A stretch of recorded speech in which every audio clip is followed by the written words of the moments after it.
We just wanted to tell you some of the craziest things that have happened during our Dinner for Strangers series because some crazy things are happening. For example, on our second dinner, I'm Latvian, across from me was sat a Lithuanian, and beside him was sat an Estonian.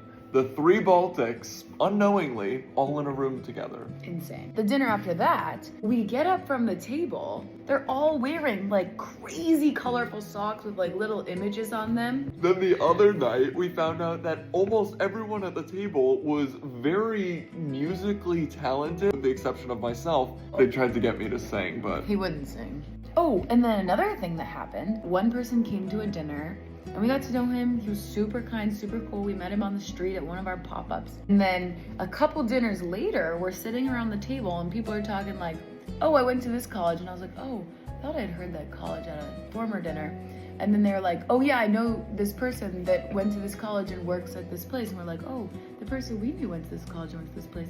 It was that guy that came to our dinner. and they were coworkers. They were coworkers and they didn't know like that they both had went to a dinner. Isn't that crazy? And then tonight's dinner had two weird coincidences. First of all, 4 or 5 of the guests had all been to Hawaii within the past 3 weeks. Crazy. Very odd.